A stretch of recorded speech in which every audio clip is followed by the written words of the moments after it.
Good morning, Florida lacrosse fans. It's Tuesday, May 24th. Welcome to Morning Coffee. Lee Roggenberg, your host. Let's get the important thing out of the way first.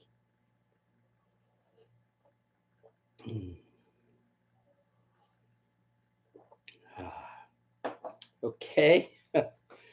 If you haven't already done so, please hit the subscribe button. Smash that like button if you like the video.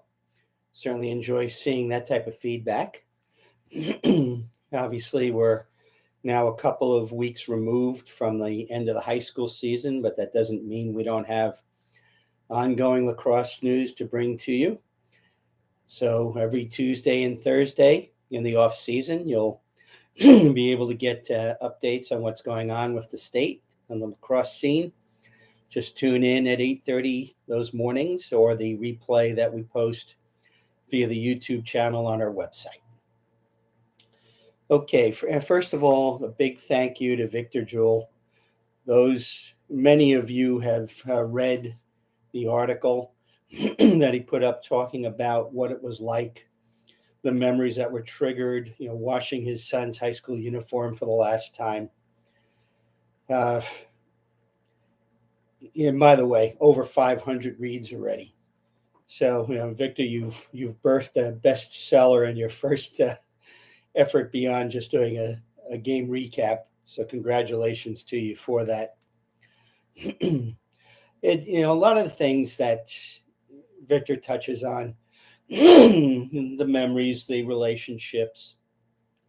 This is an interesting community. I don't really have much experience of other sports communities. Growing up, I was more of a golfer and, played a lot of sports. And then when I got into college, it was volleyball. And I can tell you that not really the same as watching your kid growing up and doing something. I had some of that experience with my son also. But this, as I've mentioned many times before, this community is special. The sport is very special. It will always be special because of its history and heritage. And Victor's article last night is just another example and extension of how special this sport can be. So, Victor, thanks again for writing it. We've reached out hoping that maybe we can find a mom to provide her perspective. I'm sure there's going to be some differences and some similarities, but it's always good to get both sides of the equation in something like this. So, moms, if you're out there and you want to volunteer to write something similar to Victor, but from the mom standpoint, I'd certainly love to see it and hear from you. Okay. In our continuing series of USA Lacrosse Chapter All-Americans, we have the South Florida girls All-Americans. Provided to us by Seth Lerman. Thank you, Seth. The South Florida region is a little unique. It's broken into two regions. It extends from Vero all the way down, basically to Key West, but almost entirely in the eastern half of the state. So obviously very large territory. And maybe about 4 years ago, they went to a split. So we have the South Atlantic region, which I believe is Broward South. And then we have the South region, which is Palm Beach North.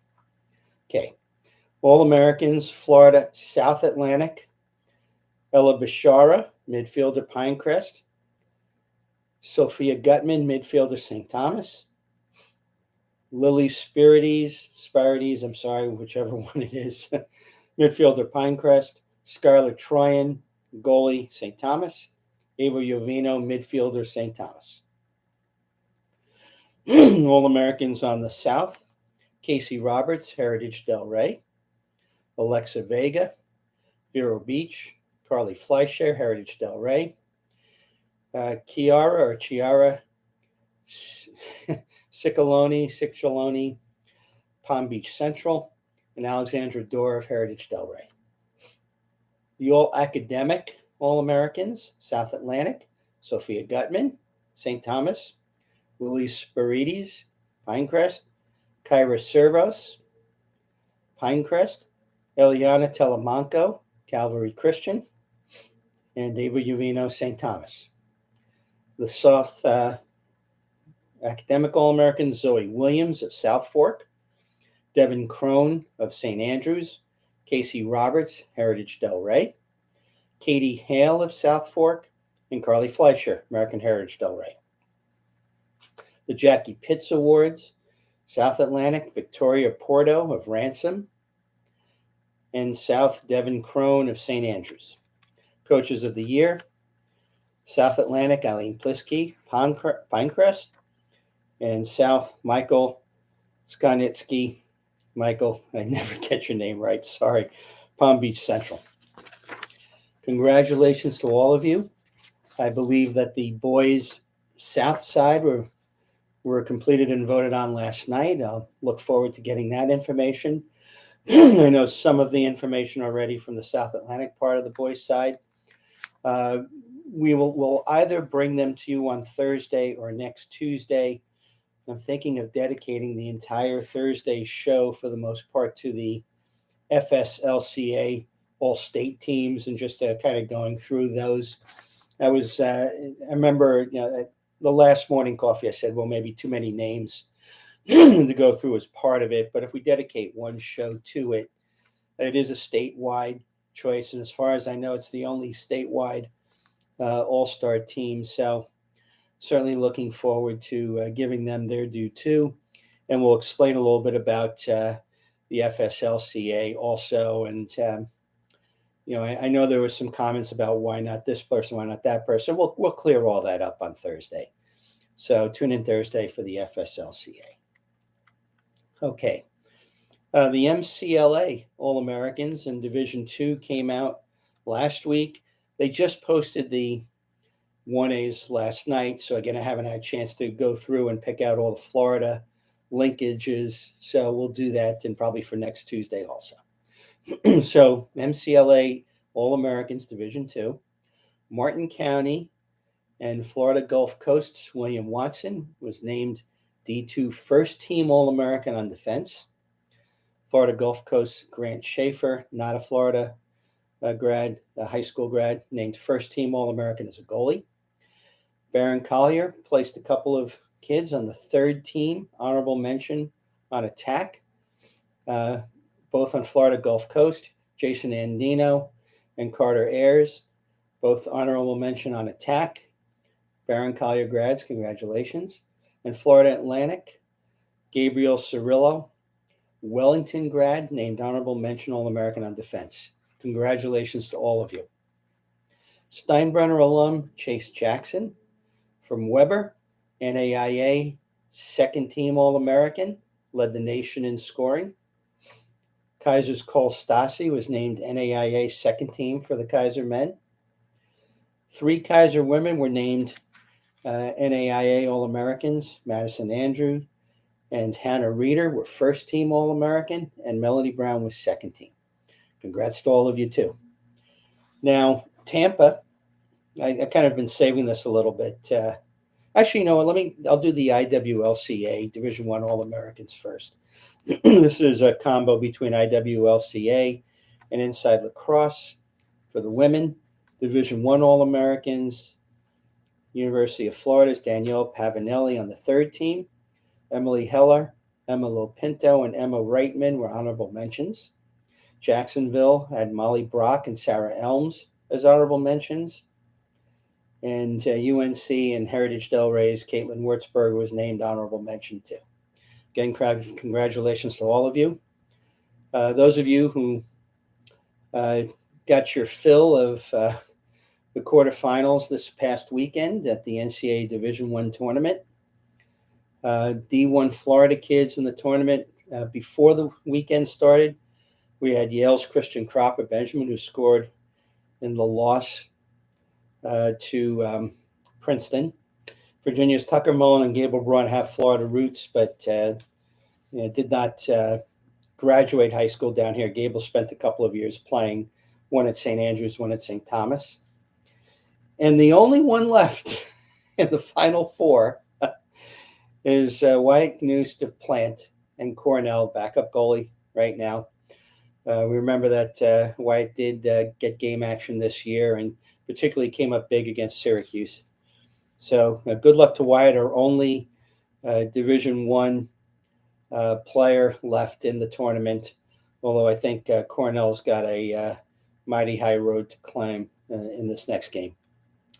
Okay, now let's get to really could have been the lead story. Tampa beating Limestone 19-8 in the semifinals. They'll be facing Mercy on Sunday up in West Hartford, UConn, Division II national championship game. We've only had one national champion before. That was the Florida Southern women about 4 or 5 years ago. And it would certainly be great to see another one. Some of you had mentioned that J.B. Clark had maybe heat stroke or something along those lines during the game. I have no idea what the true details are. I haven't seen Tampa release information on it yet. And frankly, if it's a medical thing, it's certainly not my place to try to get in front of the story. Let Tampa sort of handle that. And in the game, Cole Willard, 4 goals and 1 assist. Nick Papa, 3 goals. And, that's kind of those two players being the 2 leading scorers like that. That's kind of shown what Tampa's been all year, which is a very wide range of offensive options that seem to take turns winning games for them. Harry Kilkowski, 3 goals and an assist. Matthew Beto, defenseman, doesn't get enough credit. Certainly part of that's me not mentioning him enough. Defenseman, this is his story. This is his stat line.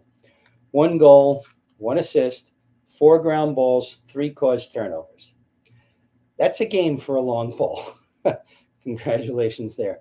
Now for Limestone, a couple of local kids, Calvary Christian alum, Jason Tom40, who I first watched in 8th grade, and Kings Academy's Chris Erneston, part of that great Kings team in 2020, each scored a goal for Limestone in the loss. So, this is one of those things where the entire Florida community throws out all their rooting interests. We're all behind Tampa. We all want to see you winning a national championship. Bring it home, guys. We're all there for you.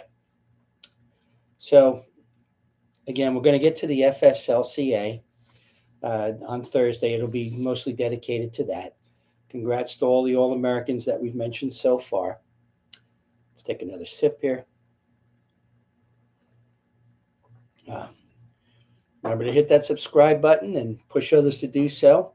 Picked up 2 more yesterday. We're crawling along. If you don't follow us on Twitter yet, Florida LX, Facebook, which most of Victor's readership came from this time, FLA, LAX, NEWS. Again, thank you to Victor. And this is Lee Roggenberg. And as we always end the show, grow the game, respect the game, honor the game. This is Lee Roggenberg, Florida Lacrosse News, saying so long from the Sunshine State.